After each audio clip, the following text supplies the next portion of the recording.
Ahí entiendo que se está grabando. ¿A ustedes le parece como que se está grabando? Sí, ahí está. Ahí está el simbolito. Sí, No sí. dije nada.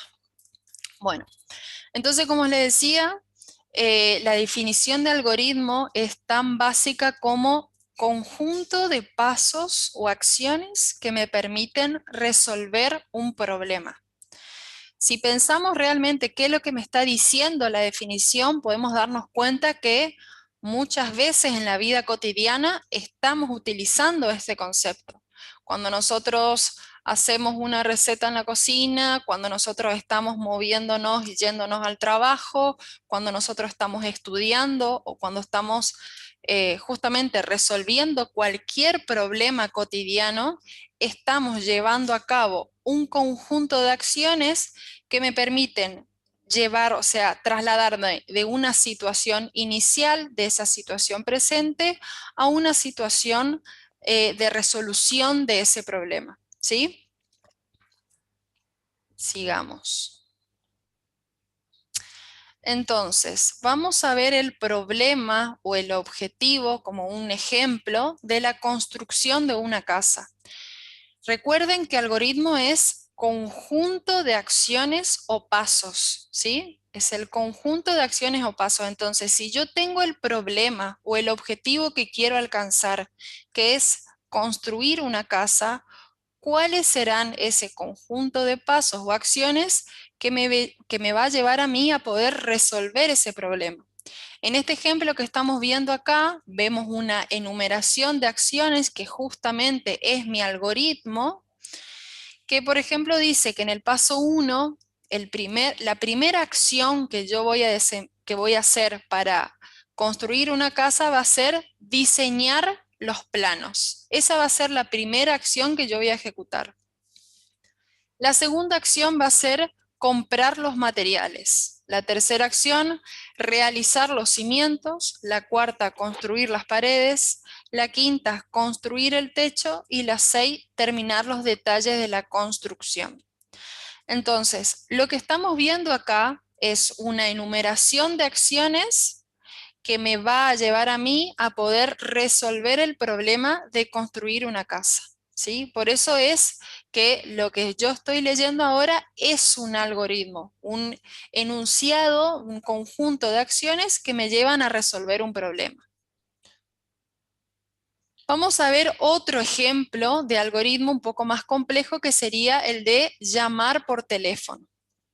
Entonces vamos a ver una versión básica en donde el problema a resolver sería llamar por teléfono. Entonces, arranco con iniciar. La palabra inicio y la palabra fin se hacen por defecto para designar solamente que estoy arrancando con mi algoritmo y estoy finalizando mi algoritmo con la palabra fin, ¿sí? Es uno de los estándares que podemos seguir cuando queremos escribir algoritmos. Entonces, arrancamos con la palabra inicio y fíjense que la siguiente acción que voy a hacer es tomo el teléfono. Descuelgo el teléfono, me pongo el auricular en el oído, marco el número, espero a que contesten, hablo por teléfono, me despido, cuelgo el teléfono y fin. Eso sería pasos o acciones básicas para resolver el problema de llamar por teléfono. Es una visión bastante simple de la resolución de este problema. Si queremos empezar a desglosar un poco de complejidad o ver un poco más de nivel de detalle de cuáles son todas las casuísticas que podrían pasar cuando yo hago una llamada por teléfono, tenemos la opción a la derecha. Fíjense que en esta opción vamos a entrar más en detalle de todo lo que podría pasar en cada uno de los pasos. Entonces, arrancamos con la palabra inicio, sigo con la acción, tomo el teléfono, descuelgo el teléfono, me pongo el auricular en el oído, marco un número de teléfono y fíjense acá que agregamos una acción que dice, me fijo si está entrando la llamada, ¿no? Entonces, frente a esta acción, que es la acción 6, me fijo si está entrando la llamada, podrían pasar tres cosas. Si entra la llamada, el conjunto de acciones que voy a desarrollar es este que está acá. Entonces, si entra la llamada, espero a que contesten, luego yo le respondo, comunico la información, me despido y cuelgo el teléfono. ¿Sí? Entonces, del paso 6 yo me podría ir directamente a esta sección que está acá. Ahora, si del paso 6 me fijo si está entrando la llamada, suena ocupado el teléfono, lo que yo tendría que hacer en ese paso es colgar el teléfono y llamar más tarde y se termina mi algoritmo, ¿sí? También puede pasar otra casuística que es, entró la llamada pero no me contestaron el teléfono. Entonces en ese caso, después del paso 6, que es fijarme si está entrando la llamada, la acción definida en mi algoritmo es dejar un mensaje en el buzón, colgar y fin. Sí, el Power está en el aula, lo pueden descargar. Entonces, fíjense que siempre tenemos lo mismo cuando tenemos un algoritmo enfrente, que es un conjunto de pasos que me permiten solucionar un problema. A la izquierda tengo un conjunto de pasos que me permiten solucionar un problema de manera más simple y a la derecha tengo la misma resolución del problema, pero teniendo en cuenta determinadas cuestiones que en el caso de la izquierda no lo estoy teniendo en cuenta, ¿sí? Pero siempre es lo mismo, conjunto de pasos que resuelven un problema. Vamos a ver entonces otro algoritmo de ejemplo, algoritmo para hacer un huevo frito. Entonces, paso 1, voy a la cocina, saco el huevo de la heladera, saco una sartén, pongo un huevo en aceite en la sartén, echo el huevo en la sartén, lo frío y me lo como, ¿sí? Ese sería otro ejemplo y acá podríamos tener un montón de ejemplos para poder determinar, digamos, cuál podrían ser las soluciones posibles o las acciones posibles que me lleven de estar de una situación inicial a una situación solución. Ahora vamos a hablar un poco de los estados y de las acciones. ¿Me escuchan bien? Ok. Cualquier cosa de la conexión me avisan. Yo suelo no prender la cámara justamente para que la conexión no sea tan pesada, pero bueno, ahora cuando comparto pantalla se hace un poquito más pesado. Vamos entonces quedó claro hasta acá qué es un algoritmo. Ahora vamos a ver cuáles características tendría que tener un algoritmo para que se encuadre dentro de la definición de algoritmo, ¿sí? Entonces, todo algoritmo debe ser preciso, definido y finito. ¿Por qué tenemos que tener en cuenta estas tres características? Porque cuando nosotros tengamos que diseñar algoritmos y definir acciones, tenemos que tener en cuenta siempre que se deben cumplir estas tres características: preciso, definido y finito. ¿Qué significa cada una de estas características? Que sea preciso significa que siempre en el algoritmo ese conjunto de pasos tiene que estar dado bajo un orden, ¿sí? Primero se ejecuta la acción 1, termina de ejecutarse la acción 1 y luego ejecuto la acción 2. Termina de ejecutarse la acción 2 y ejecuto la acción 3, ¿sí? Tiene que ser preciso, entonces significa que hay un orden de realización de esas acciones que definen el algoritmo. Que sea definido significa que si yo ejecuto el algoritmo varias veces, deberíamos llegar a los mismos resultados, ¿sí? El conjunto de acciones que se ejecuta es el mismo bajo las mismas condiciones, ¿sí? Y que sea finito, lógicamente, significa que tiene que terminar en algún momento.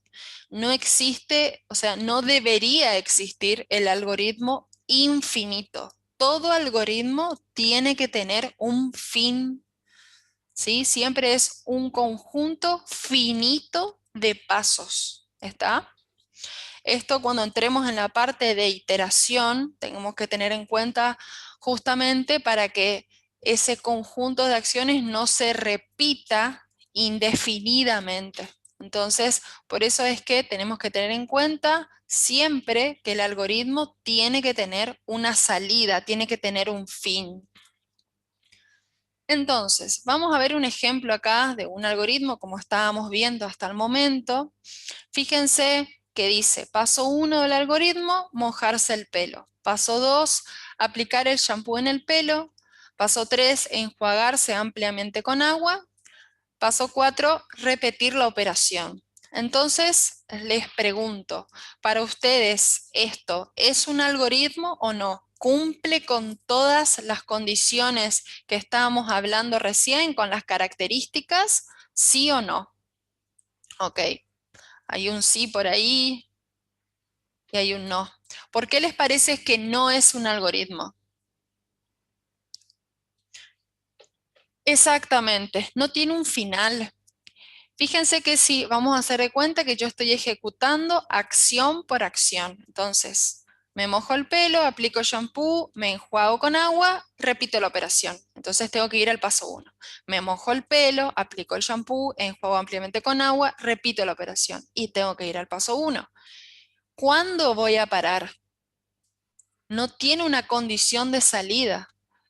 Voy a iterar y repetir el paso 1, 2, 3 y 4 indefinidamente. Por eso es que este algoritmo de acá no tiene un fin, es decir, no es finito.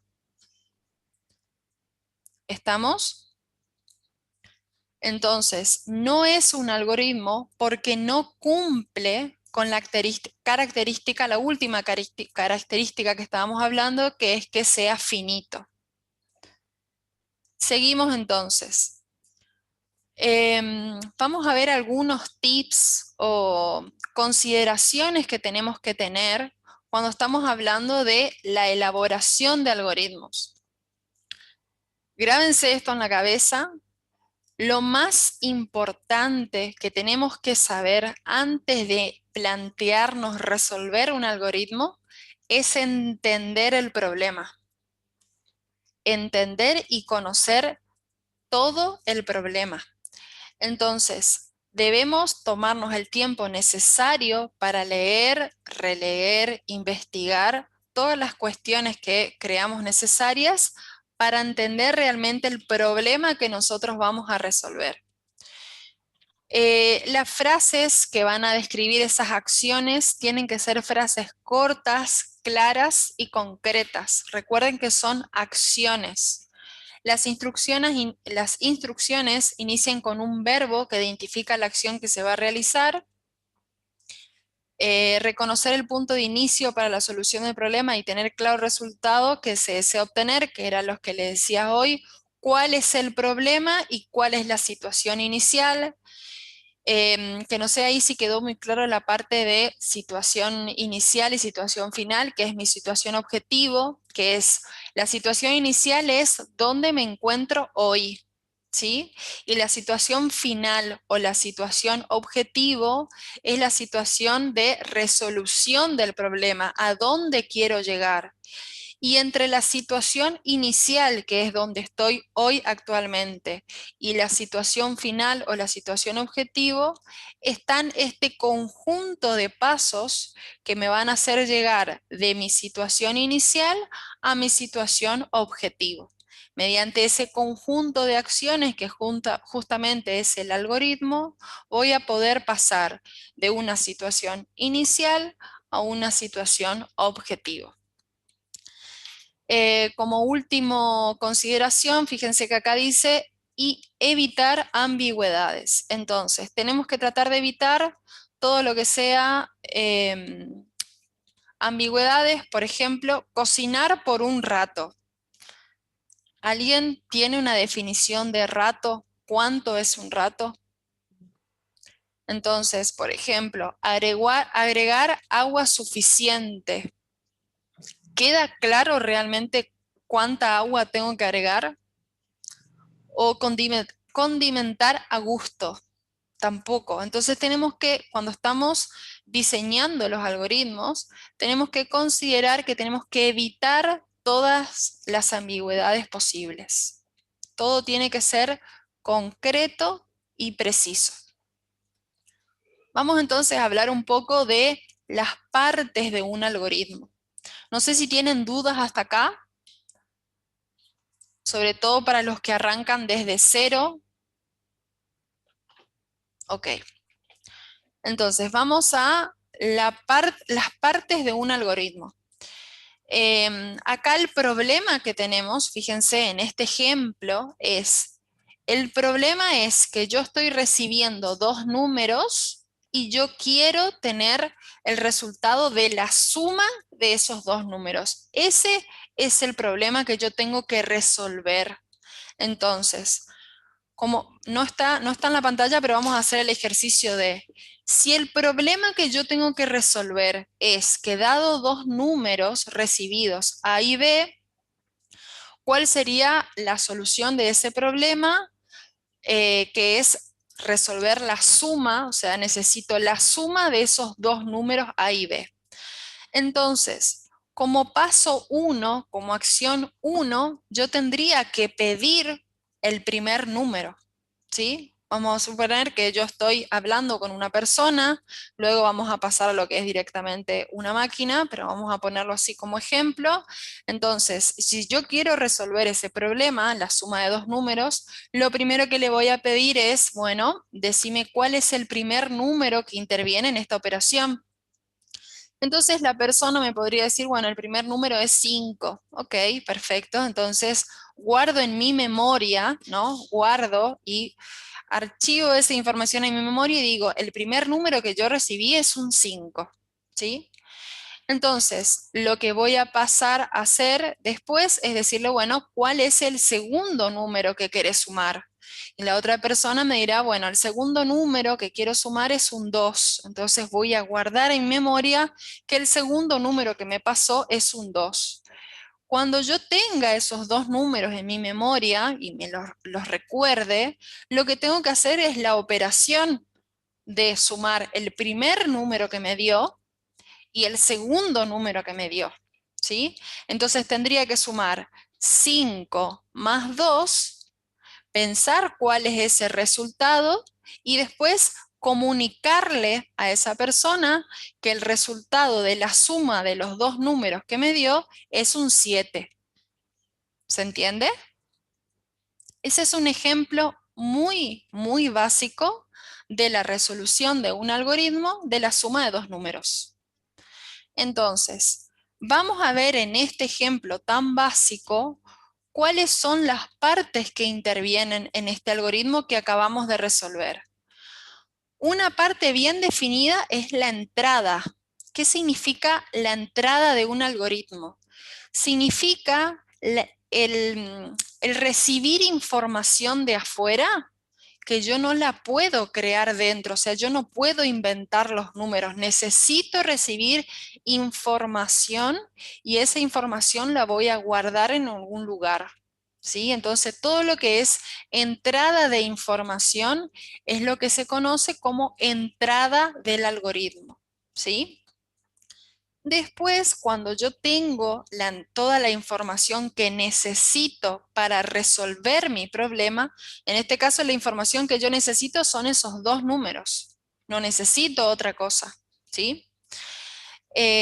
Después entonces que tengo la información, toda la información que yo necesito para resolver mi problema, lo que paso es a la parte del algoritmo de proceso.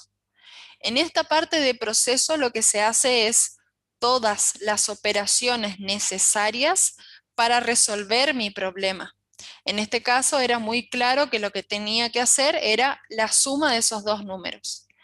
Y la salida es justamente la comunicación que yo voy a hacer del resultado de todo el proceso de información, procesamiento de información que hice en mi algoritmo al exterior, que puede ser comunicarle a la persona cuáles son el resultado de la suma. Si estamos hablando de una computadora, puede ser imprimir en pantalla el resultado. Puede ser imprimir mediante, o sea, imprimir mediante la impresora el resultado en un papel, o sea, vayan al concepto. El concepto de salida significa mostrar el resultado en donde sea que haya que mostrarlo. ¿Se entiende hasta acá estas tres partes? Entrada, proceso y salida. ¿Hasta acá cómo estamos? Perfecto. Entonces, vamos a complicarlo un poquito más solamente para que entiendan. Vamos a hacer de cuenta que ahora mi algoritmo no solamente quiero que resuelva la suma de dos números, sino que quiero que resuelva operaciones entre dos números, sea la suma, sea la resta, la multiplicación o la división. ¿Sí? Entonces, ¿cuáles son los datos de entrada que va a necesitar mi algoritmo en ese caso?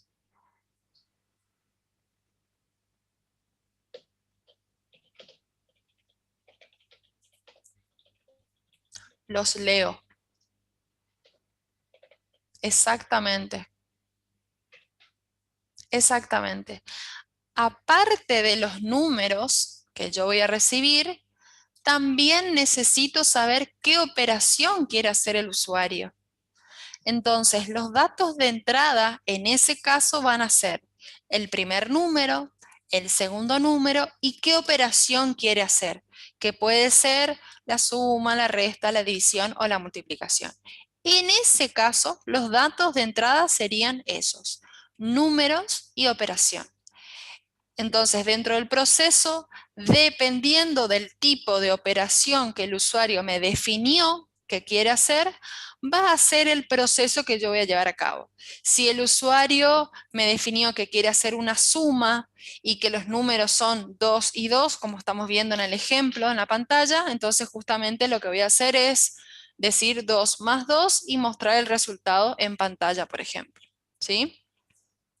Entonces, que quede bien claro la parte de la entrada, entrada de información, proceso, todas las operaciones que tengo que hacer, y salida, que es comunicar el resultado al usuario.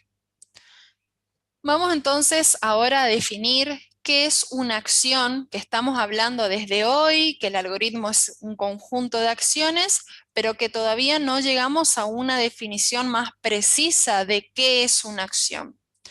Entonces, una acción es un acontecimiento producido por un actor que tiene un tiempo finito, es decir, tiene un periodo, produce un resultado definido y preciso y produce cierta transformación. Eso es una acción. Acuérdense que esto viene ligado porque el algoritmo es un conjunto de acciones. Entonces, es un acontecimiento que lo ejecuta un actor y que se ejecuta en un tiempo dado. Entonces, vamos a ver algunas de las acciones que vimos en el ejemplo anterior, en donde vimos el algoritmo de la construcción de una casa.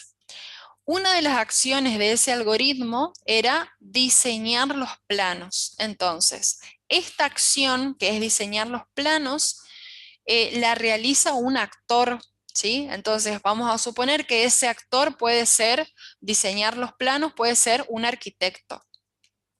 Este arquitecto seguramente tendrá un plazo de entrega, es decir, tiene un plazo en un plazo de tiempo tiene que realizar ese plano. No puede ser que infinitamente esté en la tarea de realización de plano, ¿sí? Por último, el resultado de la acción, que son los planos. Podemos ver también que existe una transformación en los elementos que interactúan en la realización de esa acción. Por ejemplo, los elementos que necesita para hacer los planos, que eso podrían ser los datos de entradas, ¿no? Entonces, antes de comenzar la acción, podemos, por ejemplo, tener papeles que no estén usados, todas las herramientas que utilice el actor para llevar a cabo esa acción. Y como resultado final, lógicamente, como dijimos recién, vamos a tener el tema de los planos, ¿sí? Estas acciones de las cuales estamos hablando pueden ser acciones simples o acciones complejas. Las acciones simples son las que no se pueden desglosar más, son acciones muy básicas. Y las acciones complejas son las que de esa acción podemos desmembrar en acciones que estén más detalladas, ¿sí? Que en conjunto completen la acción compleja. Entonces vamos a ver el ejemplo de que en el algoritmo que vimos de construir una casa, una acción compleja formada por varias acciones simples podría ser diseñar los planos, comprar los materiales, etc.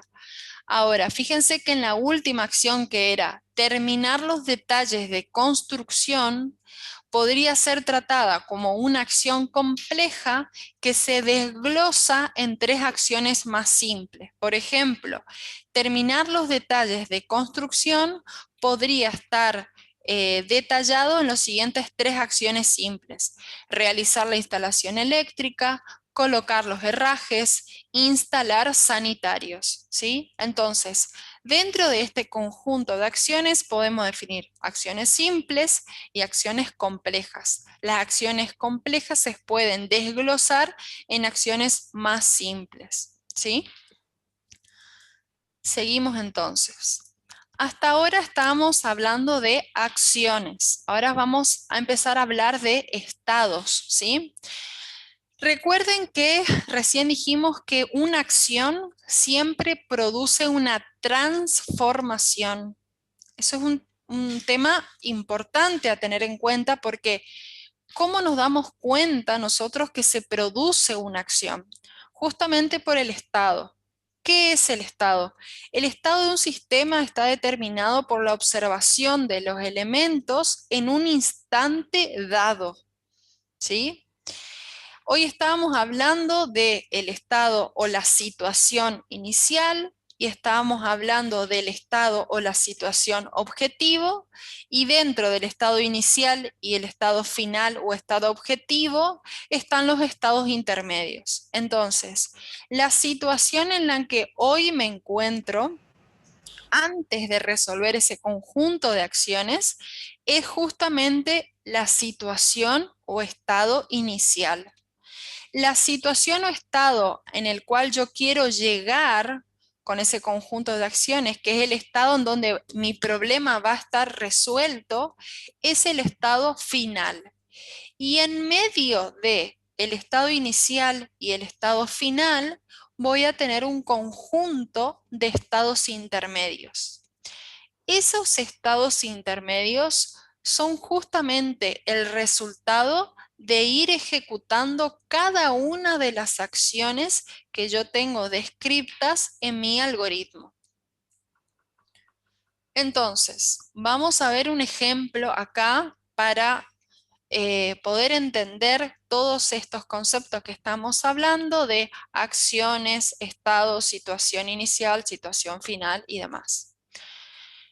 Vamos a ver una de las acciones entonces de un algoritmo es hacer una torta, ¿sí? Entonces, dentro de esta acción hacer una torta, yo tengo como elementos de entrada los ingredientes, el molde, los utensilios, el horno, la batidora, ¿sí? Estos son mis elementos de entrada. El estado inicial de esa acción vendría a ser los ingredientes separados, los utensilios y demás elementos sin usar. Ese es mi estado inicial. Mi estado intermedio, después de ejecutar la acción de hacer la torta, como estado intermedio voy a tener la masa de esa torta, que va a ser al mezclar todos, utilizar las herramientas y mezclar todos los ingredientes de entrada. El estado intermedio es la masa. Y mi estado final va a ser con los ingredientes mezclados y horneados y los utensilios sucios, ¿sí? O sea que como estado final yo voy a tener la torta hecha, que es mi situación objetivo. ¿Se entiende hasta acá o hay alguna duda? Fíjense que el estado que estamos viendo la definición hoy, que es la observación de los elementos en un instante dado. Entonces, ¿cómo están los elementos en el estado inicial? Están de esta manera. ¿Cómo están los elementos en el estado final? Y va a ser la torta hecha y horneada. Hasta acá, ¿cómo venimos? ¿La atención viene bien o quieren hacer un recreíto? Por mí, seguimos, pero ustedes me dirán, perfecto, seguimos entonces. Vamos entonces acá hasta ahora hablamos de algoritmos como algo muy general, entonces vamos a tratar de llevarlo y traspolarlo a lo que es el desarrollo de software, ¿sí? Entonces, en lo que es el desarrollo de software, se pueden identificar dos fases bien diferenciadas. Una es la fase de resolución de un problema y otra es la fase de implementación. Y acá, por favor, escuchen bien cuál es la diferencia entre una fase y otra. En la fase de resolución del problema, yo lo que voy a tener que hacer es analizar el problema que yo debo resolver con ese conjunto de acciones, analizarlo, entender todas las características y particularidades que tiene ese problema, tratar de diseñar un algoritmo, es decir, un conjunto de pasos que resuelvan ese problema que yo acabé de entender, y después verificar y controlar que mi conjunto de pasos realmente resuelva el problema que debo resolver. Todos estos pasos que mencioné anteriormente entran en lo que es la fase de resolución del problema. Entonces, si llevamos esto a lo que es un desarrollo de software, fíjense que lo único que estoy haciendo hasta acá es entender el problema, pensar y diseñar cuáles son los pasos que mi programa va a tener que hacer y verificar que esos pasos en los cuales yo estoy pensando realmente resuelva el problema en cuestión, ¿sí? Pero en ningún momento yo estoy todavía trabajando con la computadora y la computadora entendiendo cuáles son ese conjunto de pasos que tiene que ejecutarse. Justamente acá es donde viene la etapa de implementación del algoritmo, ¿sí? Entonces, ¿qué voy a hacer en la etapa de implementación? En la etapa de implementación, lo que yo tengo que lograr es que la computadora pueda entender cuáles son ese conjunto de pasos que tiene que ejecutar. Si yo a una computadora le digo que tiene que, en lenguaje natural, le digo, mira, te voy a dar dos números, me encantaría que vos agarres los dos números y los sumes. La computadora no me va a entender, tenemos que hablar el mismo idioma. Por eso es que existe la fase de la implementación, en donde lo primero que vamos a hacer es seleccionar un lenguaje de programación, que ya vamos a ver en detalle qué es lo que significa, pero básicamente un lenguaje de programación significa un lenguaje en donde yo voy a seguir la sintaxis y la definición de ese lenguaje de programación para que yo pueda entenderme con la computadora, ¿sí? Para que las acciones o instrucciones que yo voy a definir en mi algoritmo puedan ser entendidas por una computadora. ¿Está? Justamente esta es la etapa de la codificación, en donde yo lo que hago es escribir mi algoritmo en un lenguaje de programación determinado para que la computadora me pueda entender. Luego que yo escribo mi algoritmo en un lenguaje de programación, que es la etapa de la codificación, viene la etapa de la prueba y la depuración. En la prueba y la depuración lo que yo voy a hacer es probar mi código, ¿sí? Acuérdense que ahora ya no estamos hablando de algoritmos, sino que ya estamos hablando de instrucciones llevadas a un lenguaje de programación determinado. Entonces, lo que voy a tener que probar ahora es justamente ese código que se llama código fuente. Ahora lo vamos a ver. Y después, cuando termino con la prueba de la depuración, viene la etapa de la documentación y mantenimiento, en donde lo que hago es documentar toda la información que tenga que ver con la implementación de ese sistema, es decir, puedo en el código, en ese conjunto de acciones definidas en un lenguaje de programación, puedo comentar y decir qué hace cada una de las instrucciones o a qué hace referencia o detallar alguna cosa que creamos necesaria. También tiene que ver con manuales de usuario, documentación de análisis y demás. Y la etapa de mantenimiento también incluye todas las correcciones de errores o funcionalidades nuevas que yo le quiera agregar a esa solución de software o a ese código que acabé de hacer. Hasta acá, ¿cómo estamos? ¿Entendimos este concepto? Es llevar el concepto de algoritmo a lo que es desarrollo de software. Perfecto. Seguimos entonces. Vamos a ver entonces un poquito más en detalle cada una de las etapas. Entonces, esto es una fase, que es la fase de resolución del problema. Esta es la fase de implementación. Y dentro de cada una de estas fases tenemos 3 etapas. Entonces, vamos a la fase de resolución del problema, a la etapa 1, que es la etapa de análisis del problema. En lo que es el análisis del problema, lo que yo tengo que hacer es preguntarme, hacerme todas las preguntas correspondientes para yo poder realmente entender cuál es el problema, ¿sí? Debo conocer cuál es la situación inicial, es decir, cuál es el problema, y debo conocer cuál es la situación objetivo, es decir, cuál es el problema resuelto, cuál es la solución a ese problema.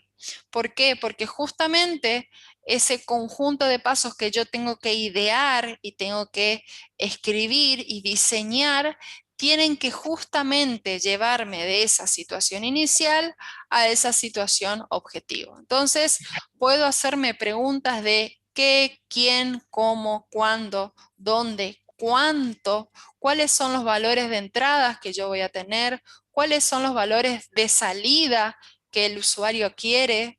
Todo lo que sea el análisis estratégico de la situación, lo tengo que hacer en esta etapa de análisis del problema.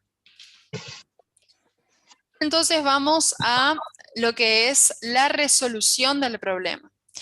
Cuando nosotros tenemos estudiado el problema, lo que tenemos que hacer es empezar a diseñar este algoritmo, es decir, empezar a diseñar este conjunto de pasos. Pero hasta ahora lo que hicimos es analizar en profundidad el problema, ¿no? Entonces, nosotros tenemos definido un problema.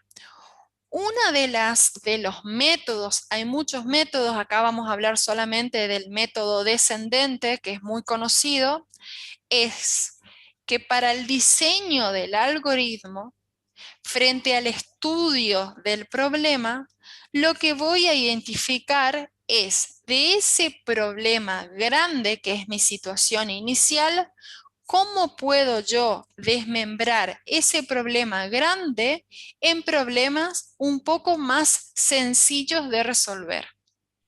¿Sí? Y después, en la siguiente etapa, voy a analizar de esos problemas que recién desglosé. ¿Puedo de vuelta desglosar en problemas aún más sencillos?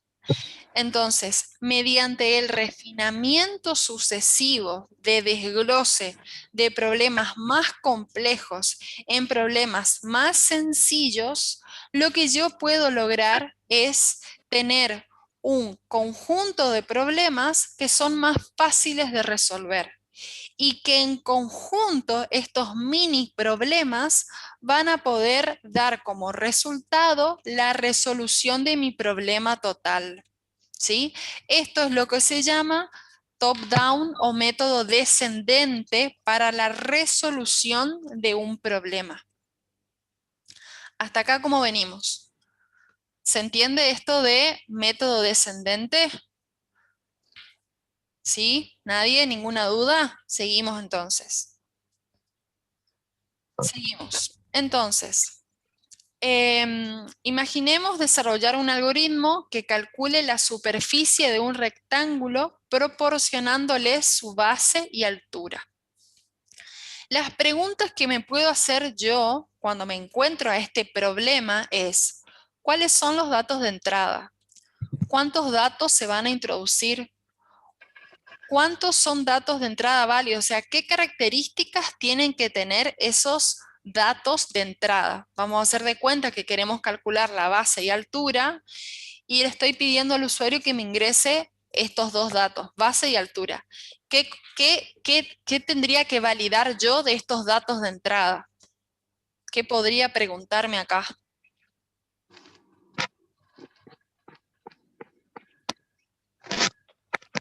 Escriban directamente en el chat si quieren. Exactamente, que sean datos de tipo entero, ¿sí? Que sean datos de tipo numérico, sería para hacerlo más general. Exactamente, que sean números. Entonces, cuando yo estoy pensando en el problema y me tengo que hacer todas las preguntas necesarias, una de las preguntas, como dijimos acá, es ¿cuáles van a ser los datos de entrada? Bueno, la contestación podría ser base y altura. ¿Cuántos datos se van a introducir? Se van a introducir esos dos datos. ¿Cuáles van a ser los datos válidos? Tienen que ser datos de tipo numéricos, ¿sí? Entonces, fíjense cómo en toda esta etapa de pensar en el análisis del problema, me tengo que hacer todas las preguntas correspondientes a esta etapa. Entonces, después me tengo que preguntar, ¿cuáles van a ser los datos de salida? ¿Cuáles van a ser el dato de salida acá? Fíjense cuál es el algoritmo. ¿Cuál es el problema? Exactamente, la superficie va a ser mis datos de salida, porque es justamente lo que yo le voy a mostrar como resultado al usuario. ¿Sí? Entonces, cuántos datos de salida se van a producir, qué precisión tendrán los resultados, se debe imprimir una cabecera, si se quiere que en la superficie se imprima en pantalla o que se envíe un mail o que se imprima en la impresora. ¿Cuál es el formato de salida? Todas estas cuestiones son preguntas que nos tenemos que hacer y tener súper claras en la etapa de resolución del problema. Entonces, el algoritmo en el primer diseño se podrá representar en los siguientes pasos. Entrada desde periférico de entrada, por ejemplo, un teclado de la base y de la altura. Son los dos datos que necesitamos como datos de entrada. Esto quiere decir entonces que mi software, mi programa, lo que va a hacer es pedirle al usuario que ingrese como entrada la base y la altura. Después en el paso 2 voy a hacer el cálculo de la superficie multiplicando la base por la altura y luego como salida voy a mostrar en pantalla, puedo mostrar la base, la altura y la superficie. Fíjense que acá como resultado muestra el resultado de la superficie dada estos datos de entrada, base y altura es el siguiente y ahí muestro la superficie, ¿sí? Entonces, este es un claro ejemplo de cuestiones que tengo que analizar cuando tengo un problema y cuáles son los pasos de ese algoritmo. Vamos entonces a analizar las cuestiones de la resolución del problema. Seguimos entonces en esta etapa. Dijimos entonces que hasta ahora nosotros teníamos un problema, ¿verdad? Frente a ese problema, en la etapa de análisis, lo que nosotros hacemos es diseñar cuáles son las instrucciones o acciones que me van a determinar resolver ese problema. Todo esto lo hago en un lenguaje algorítmico. ¿Qué significa lenguaje algorítmico? Significa que la computadora no lo puede entender y que ese conjunto de acciones puede estar expresado de muchas maneras. Ahora vamos a ver cuáles son las posibles maneras de representar estas acciones y que en una siguiente etapa, cuando yo traspase ese lenguaje algorítmico a un lenguaje informático y la computadora me pueda comprender, voy a recién a tener un programa de computadora. ¿Sí? Esto es súper importante que lo puedan entender, es muy básico, pero es importante que entiendan el contexto cuando estamos haciendo un algoritmo, en qué etapa estamos. ¿sí? Seguimos entonces. Fíjense que acá seguimos dentro de la resolución del problema, pero ya estamos en la verificación del algoritmo. ¿Por qué? Porque ya analizamos el problema, ya definimos ese conjunto de acciones que en conjunto van a formar mi algoritmo, y ahora lo que yo tengo que hacer es verificar que ese conjunto de acciones llegan a la solución. Entonces, lo que yo voy a hacer es hacer pruebas o test en ese algoritmo, volver a leer si es que representé mi algoritmo en un lenguaje natural y hacer todas las pruebas correspondientes para tratar de encontrar algún error en ese conjunto de pasos. Algún error o alguna casuística que yo no contemplé. Por ejemplo, vamos a hacer de cuenta que estoy pidiendo los datos de entrada para calcular la superficie del triángulo, ¿sí? Y no contemplé el tema de la validación de datos. Entonces yo hice un conjunto de pasos como está descrito acá. Hice la entrada de datos, el cálculo de la superficie y la salida de la información. Yo puedo analizar, puedo revisar y testear, que es la etapa de verificación de algoritmo, entonces voy a volver a leer y voy a decir, a ver, ¿hay algo, algún error que no lo esté viendo o hay alguna casuística que no esté contemplando? ¿Sí? Trato de encontrar el error. ¿Qué puede pasar entonces en este caso? Aquí no estoy validando los datos de entrada. Acá no estoy controlando que los datos de entrada tengan que ser numéricos. Entonces, una mejor aproximación a mi solución del problema podría ser que entren los datos por periféricos de entrada, base y altura. Un paso 2 sería controlar los datos de entrada que sean numéricos. Un paso 3 sería, si los datos son numéricos, que calcule la superficie multiplicando la base por la altura y que lo muestre por resultado, y que muestre el resultado.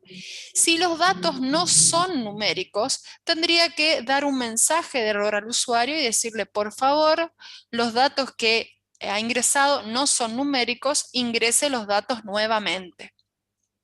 ¿Sí? ¿Entienden entonces que en la etapa de verificación de algoritmos, lo que tengo que hacer es revisar, controlar con el objetivo de encontrar algún error o alguna casuística que yo no contemplé? Hasta acá, ¿cómo estamos? Ahí cerramos lo que es la fase de resolución del problema y empezamos la fase de implementación. ¿Hay algo que no hayan entendido o que no haya quedado claro? ¿Me lo preguntan sin problema? ¿Todo bien? Ok, ¿se entendió todo? Perfecto, seguimos entonces. Entonces, como dijimos recién, en la parte de la fase algorítmica, tenemos un lenguaje algorítmico que la máquina no lo puede entender.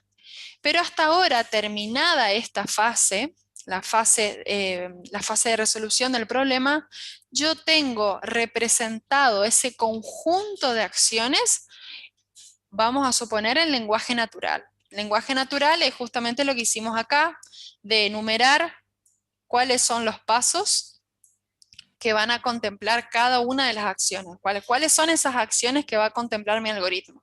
¿Sí? Y esto está expresado en lenguaje natural. Perfecto. Entonces vamos a hacer de cuenta que ya lo tengo terminado, que hice las pruebas correspondientes y no encontré errores.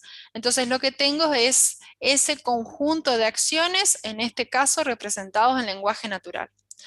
Entonces, en la fase de la implementación, lo que yo busco es traspasar ese lenguaje algorítmico en un lenguaje que pueda ser entendido por la máquina. Fíjense, por ejemplo, en este ejemplo que yo tengo un algoritmo, ¿sí?, mediante un programador que justamente lo que hace es traspasar ese algoritmo a un lenguaje de programación. Acá tenemos como ejemplo Java, C o C++. Hoy me hablaron de Python, me hablaron de, no sé si me hablaron de Angular, de React, y algún otro más que escuché por ahí, pero sería traspasar ese conjunto de acciones a un lenguaje de programación. Y ese lenguaje de programación, mediante un compilador, lo que hace es traspasar ese lenguaje de programación en el cual yo escribo a un código nativo o lenguaje máquina que básicamente son los ceros y los unos, ¿sí? Que es lo único que entiende el hardware, ceros y unos. ¿Sí? Y es así como llegamos de una idea, de un conjunto de acciones, de un diseño de un conjunto de acciones, a que una máquina pueda llegar a entender ese conjunto de acciones que yo diseñé. Fíjense que acá habla de pseudocódigo, entonces vamos a empezar a hablar de las formas que yo tengo para representar ese conjunto de acciones. Habíamos hablado hoy del lenguaje natural, ¿sí? Es el lenguaje natural en donde yo expreso, básicamente, en nuestro caso en español, cuáles son esos conjuntos de acciones, ¿sí? Eso es lenguaje natural y lo puedo utilizar. Otra forma de representar una acción, un algoritmo, es mediante pseudocódigo. Pseudocódigo es un estándar que es más parecido a lo que es un lenguaje de programación, que siguiendo ciertas reglas o ciertos estándares es una forma de escribir acciones que pueden ser más fácilmente entendidas, por ejemplo, por otra persona que maneje pseudocódigo o por otro programador. ¿Sí? Y es mucho más directo el traspaso de un pseudocódigo a un lenguaje de programación. Pero quiero que quede claro que siempre que estemos hablando de pseudocódigo, no estamos hablando de un lenguaje de programación, ¿sí? El pseudocódigo no es entendido por una máquina, ¿está? El pseudocódigo es un estándar que se utiliza para representar un algoritmo, ¿sí? Es una técnica de representación del algoritmo. Otra técnica conocida es el diagrama de flujo. No sé si algunos, seguramente algunos que ya hizo el ingreso a alguna carrera o que entiende el tema, se acuerda de lo que es el diagrama de flujo. Bueno, el diagrama de flujo es básicamente representar ese algoritmo, pero de una manera más gráfica. Entonces, cuando yo estoy hablando de representación de algoritmos, puede ser que esté hablando de lenguaje natural, pseudocódigo o diagrama de flujo. Hay otras técnicas también para representar un algoritmo, pero son menos conocidas. ¿Está? Entonces, en la fase de implementación, lo que tenemos justamente es este pseudocódigo, este lenguaje natural o este diagrama de flujo. Y lo que vamos a hacer en la primera etapa, que es la codificación, es traspasar este elemento, sea cualquiera de los tres, a un lenguaje de programación.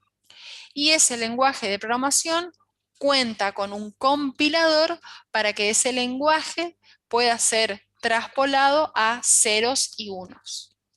¿Estamos hasta acá? Acá vemos un ejemplo. Fíjense que esto es un ejemplo de pseudocódigo. Si ustedes buscan pseudocódigo, van a encontrar que hay muchos estándares. Entonces, hay muchos estándares, formas de escribir pseudocódigo, pero se van a dar cuenta que es bastante fácil de entender. Fíjense lo que dice acá. Vamos a leer este pseudocódigo. Fíjense que hoy les decía que casi siempre arranca con una palabra inicio y termina con una palabra fin.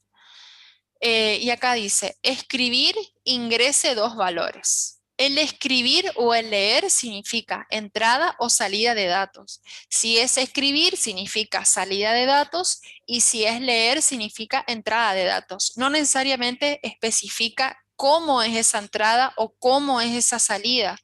Si yo veo un pseudocódigo, un escribir puede ser escribir en, mostrar en pantalla, mostrar en imprimir algo, o sea, el escribir no necesariamente tiene que ver con qué periférico voy a utilizar para mostrar ese mensaje. Sí tiene que ver con que es una salida de información. Y con el leer totalmente lo mismo. El leer, vamos a suponer que es leer datos por teclado, que es la opción más clásica. Entonces, lo que yo estoy haciendo acá es mostrando un mensaje en pantalla, vamos a poner como ejemplo, el mensaje ingrese dos valores. Así que vamos a imaginarnos que en la computadora, cuando nosotros activemos este algoritmo, me va a aparecer un mensaje en pantalla que me dice ingrese dos valores.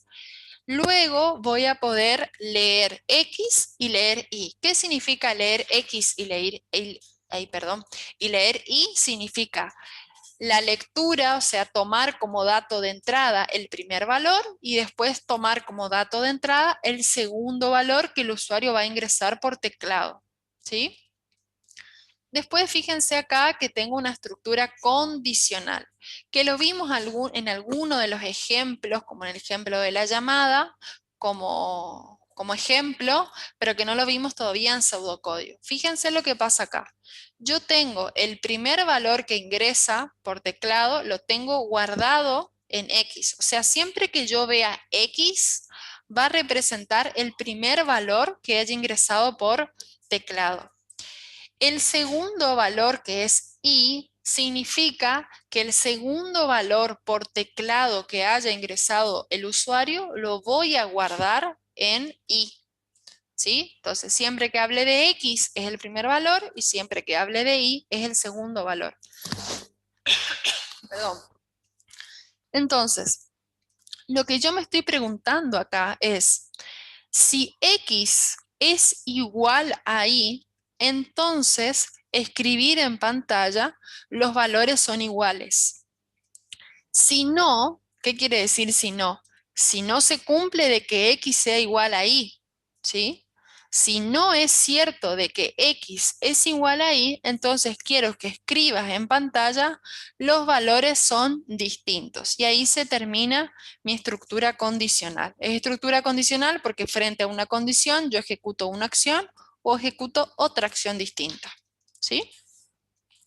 ¿Se entiende? Sobre todo para los chicos que es la primera vez que están dando estos conceptos. ¿Quedó algo confuso en esta parte?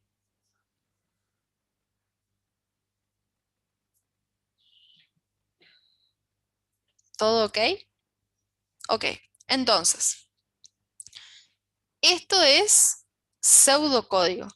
¿Lo entiende la computadora? No, no lo entiende. Para eso está el proceso de codificación. Entonces, en este caso, vamos a hacer el proceso de codificación a través del lenguaje de programación Pascal, que es un lenguaje de programación bastante viejo, que van a poder ver videos y ejemplos del lenguaje de programación Pascal. En muchos años la facultad se empezaba por este lenguaje de programación súper básico. Es muy fácil de aprender. Entonces, en el lenguaje de programación Pascal define ciertas maneras de escribir ese lenguaje como todo lenguaje. O sea, cada lenguaje de programación tiene su manera, su sintaxis, su manera de escribirlo. En Pascal, específicamente, siempre se arranca con una palabra begin y se termina con una palabra end, ¿sí? Siempre. O sea, siempre que vos quieras escribir en Pascal, tenés que arrancar escribiendo begin y terminando después escribiendo end.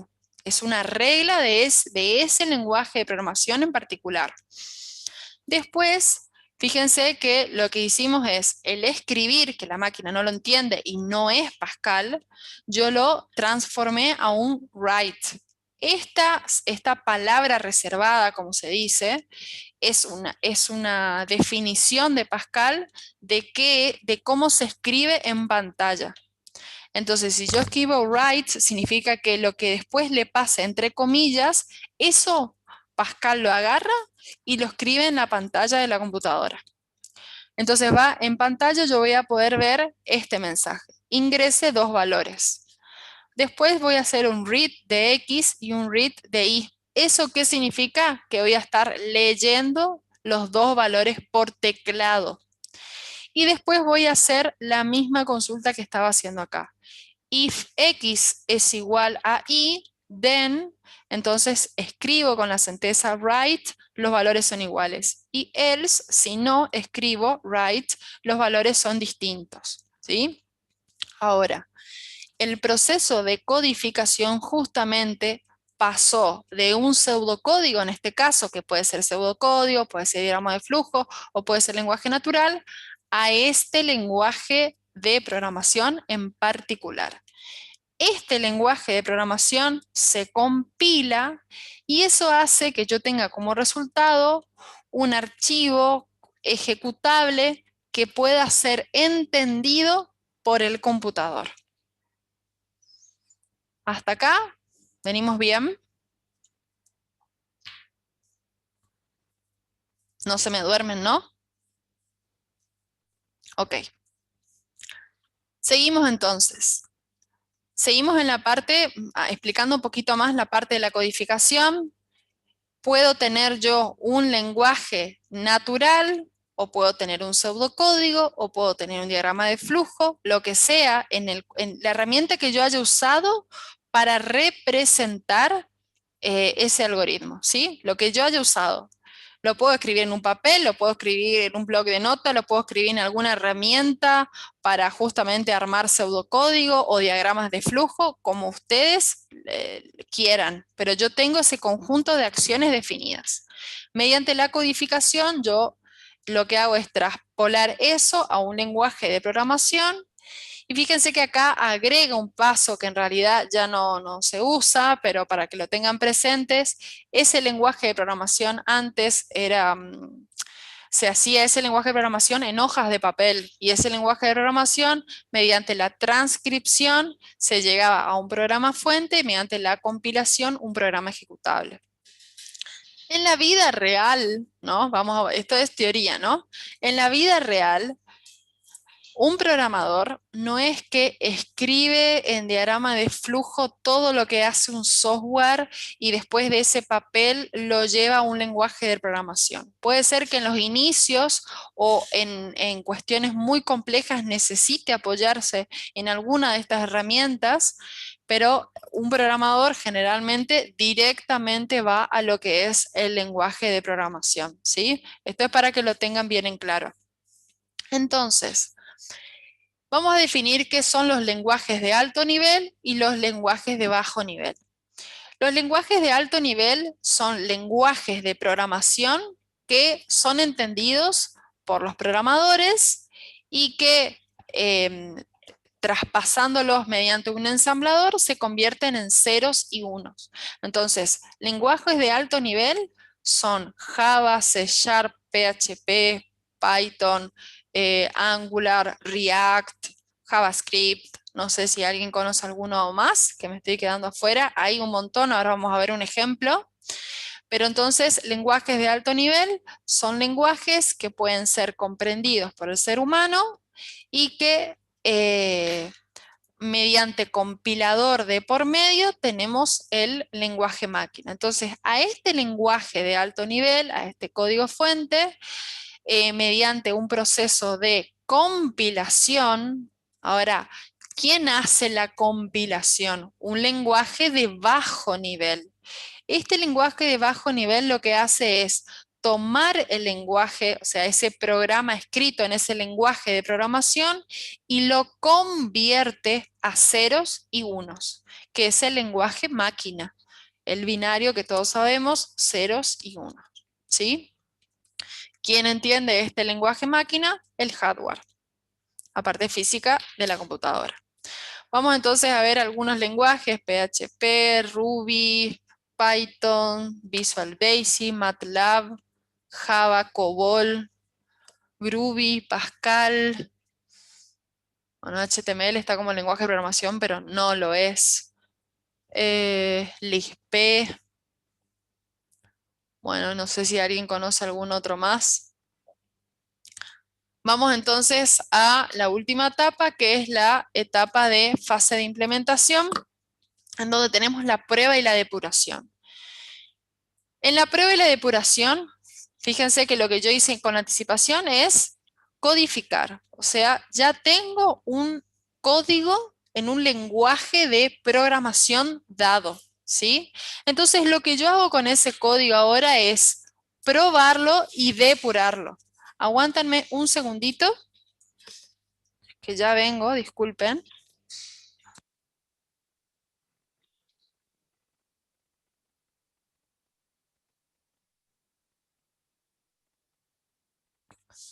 Ya estoy con ustedes, disculpen, ¿eh? Bueno, entonces, ¿me escuchan, no? Sí, ok, perfecto. Entonces, estamos en la parte de prueba y depuración. Lo que yo tengo ahora, como les decía, es un lenguaje, un código escrito en un lenguaje de programación. Lo que tengo que hacer es probar y depurar ese código. Entonces, voy a hacer todas las pruebas correspondientes para ver si encuentro errores en el código que acabo de hacer. De eso justamente consta la etapa de prueba y depuración. Y por último, tengo la etapa de documentación y mantenimiento, que acá, como le decía anteriormente, existe documentación interna o externa del programa. En la documentación interna, yo puedo incluir en el código mismo todos los comentarios que tengan que ver con el código en cuestión. Puede ser con la lógica del programa o puede ser con otras cuestiones. Todos los lenguajes de programación tienen alguna forma de escribir comentarios en el mismo código, ¿sí? Que eso lo vamos a ver después cuando entremos un poco más seguramente en programación 1. Y después está lo que es la documentación externa, en donde yo incluyo toda la documentación que surgió en la etapa de análisis del problema, manuales de usuario, los diagramas de flujo, pseudocódigo, instrucciones para instalar, si es que hay que instalar ese programa, o para acceder o interpretar los resultados, o sea, toda la información necesaria que tiene que ver con la documentación, ¿sí? Y hasta ahí terminamos en lo que es la última fase. Entonces, quiero volver al cuadrito donde les había comentado estas dos fases bien importantes y quiero que quede claro esta parte de estas dos fases están separadas, pero el desarrollo de software no es totalmente lineal como lo vemos acá. ¿Qué quiero decir? Que yo puedo arrancar con la resolución de un problema, puedo hacer el análisis, puedo hacer el diseño y puedo hacer la verificación, ¿no? Ahora, puede ser que en el diseño nomás, cuando arranqué con el diseño del algoritmo, me di cuenta que hay algo que me faltó resolver o analizar. Y eso va a hacer que yo vuelva a la etapa de análisis del problema. O puede ser que yo haya analizado el problema, lo haya diseñado y recién cuando yo me voy a la etapa de verificar ese algoritmo si es correcto, me doy cuenta que encuentro errores en el diseño o en el análisis. Quiere decir que encontré problemas en que pensé mal la solución de ese problema, ¿sí? ¿Qué quiere decir? Que voy a tener que volver a la etapa de análisis, voy a tener que volver a la etapa de diseño para hacer las correcciones necesarias y voy a tener que volver a la etapa de verificar ese algoritmo si es correcto, ¿sí? O sea que esto no es totalmente lineal, todo lo contrario, constantemente vamos pasando de una etapa a otra y volviendo y pasando de una etapa a otra y volviendo. Lo mismo pasa con la etapa de codificación y lo mismo pasa con las dos fases. Puede ser que yo esté acá en la etapa de prueba y depuración de mi código y me dé cuenta que hay una casuística que yo en el análisis del problema no lo tuve en cuenta. Y eso va a hacer que directamente tenga que pasar de estar probando mi código, tenga que pasar a lo que es el análisis del problema nuevamente para diseñar mi algoritmo, para verificar mi algoritmo, para codificarlo y recién ahí para probarlo y depurarlo nuevamente. ¿Se entiende? Entonces, constantemente estas etapas vamos a ir saltando de una etapa a otra y volviendo y saltando de una etapa a otra y así. Es totalmente un proceso que no es lineal. Hasta acá, ¿cómo venimos? ¿De 10? Bueno, este es el contenido teórico de esta clase. No sé si tienen alguna duda para hacerme. ¿Les quedó alguna duda, algún ejemplo que no les haya quedado muy claro?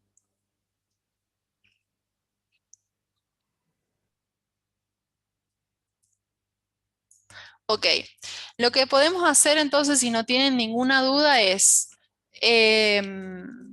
subo uno o dos ejercicios. Yo dice alguien ahí. Lenguaje de programación lo vamos a usar en lenguaje de programación lo vamos a usar en programación uno y vamos a dar Java. En programación uno se da Java. Ahora, para el cursillo, lo que vamos a hacer es pseudocódigo para la resolución de algoritmos. Acuérdense que para representar un algoritmo puedo usar lenguaje natural, pseudocódigo o diagrama de flujo. Nosotros vamos a dar pseudocódigo y diagrama de flujo como para que ustedes lo puedan utilizar en el examen. ¿Por qué dijo que HTML no es un lenguaje de programación? HTML no sé si todos conocen, pero sirve para maquetar las páginas web. Las páginas web están en HTML, pero no es un lenguaje de programación. En realidad hay como una disputa ahí, hay quienes dicen que sí, hay quienes dicen que no, pero googleenlo si quieren para leer ese hermoso debate de si HTML es o no es un lenguaje de programación. HTML justamente es cómo se maquetan las páginas web. Están en HTML. CSS se utiliza para dar estilo a las páginas web. Por ejemplo, si nosotros, fíjense, a ver, no se me ocurre ninguna página. Bueno, vamos a entrar acá a lo que es programación 1.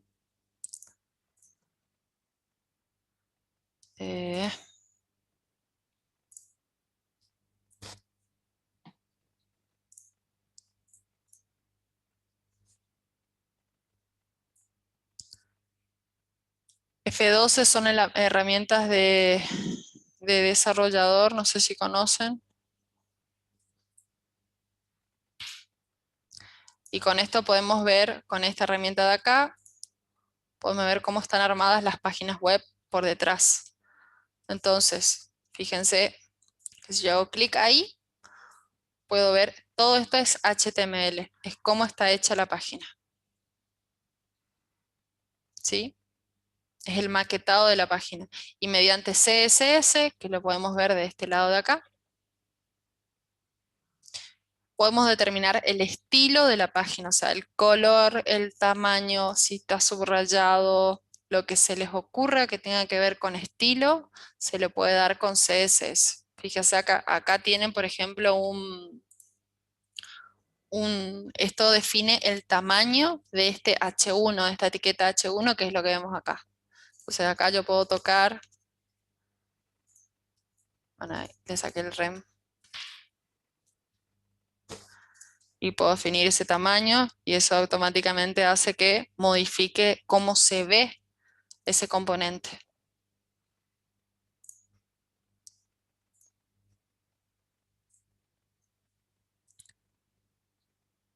¿Alguna duda más?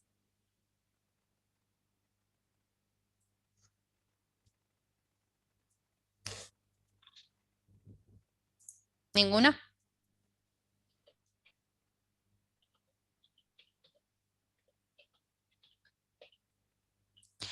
Los cuadernillos son una ayuda más. ¿Qué son los cuadernillos?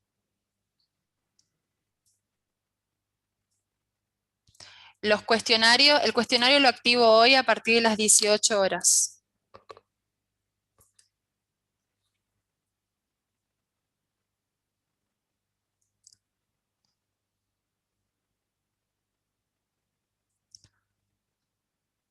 Sí, yo les aconsejo que tomen los dos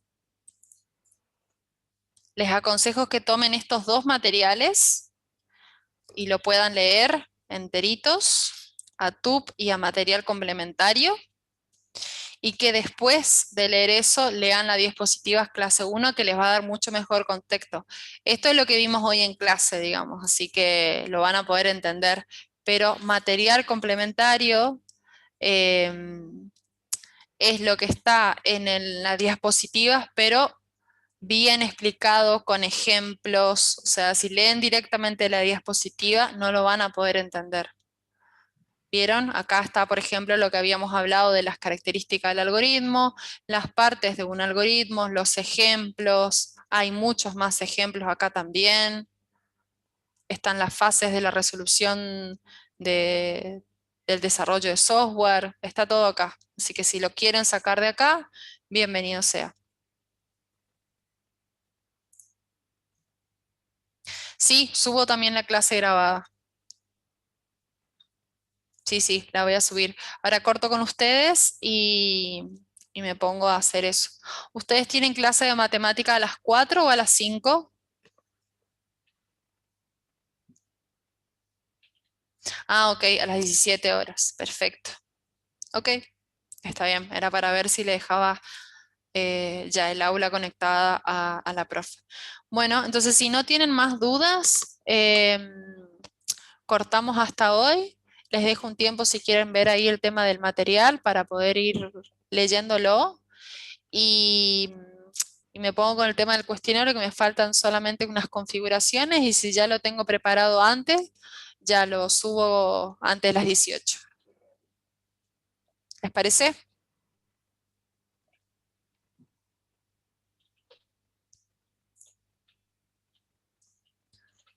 Perfecto, chicos. Recuerden entonces, cualquier duda, me escriben a mi correo, por favor, que no tengo ningún problema en contestar.